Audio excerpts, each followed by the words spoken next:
झालाय त्याचा विजय माल्या, कारण पोरग राहतंय रशियात, कुणी लावलं त्याला विदेशात पळून.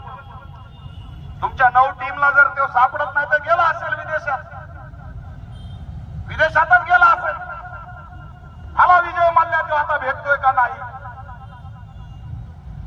ही परिस्थिती 6 दिवस झाला आरोपी अटक होत नाही. आज वाटली पाहिजे, आज 6 दिवस झाला आरोपी अटक होत नाही. एक लक्षात घ्या, पोलिसांना मी आवाहन करतोय, होय हरिभक्त पारायण महाराज इथं आले, मी त्यांचा आदर राखतो, पण तुमच्याकडून जर होत नसेल तर लेखी पत्र काढा, त्या हरामखोराला आम्ही धरून आणतोय, आव्हान करतोय. आम्हाला शोधता येतं. तुम्हाला नसेल माहिती त्याचं औरंगाबादचं घर, तुम्हाला नसेल माहिती त्याची रशियातलं पोरग, आम्हाला सगळं माहिती. नाटकं करू नका. येणाऱ्या 24 तासात चिमुकल्या लेकराचं आणि त्या कुटुंबासाठी या प्रशासनाला आणि या गद्दार सरकारला मी अशी विनंती करतो, तुमचंच शासन आहे, तुमचीच यंत्रणा आहे, इतका आरोपीला वेळ लागतो कस काय.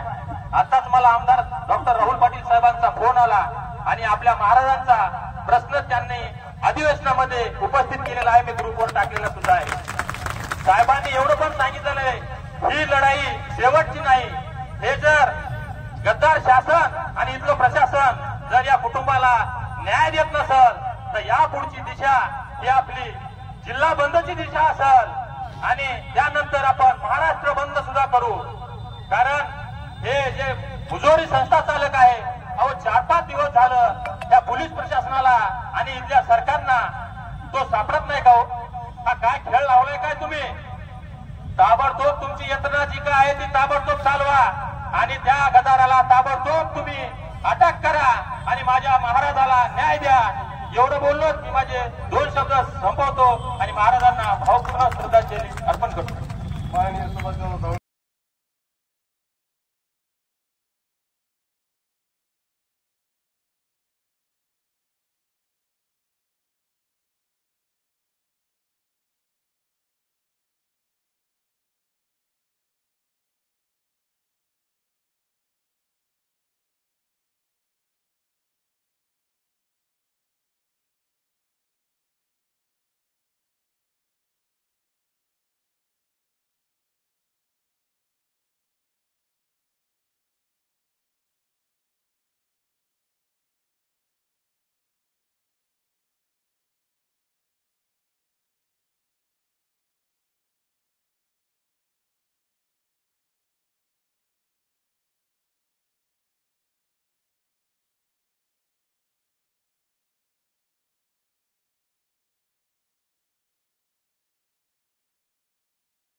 FIR फाटला नव्हता.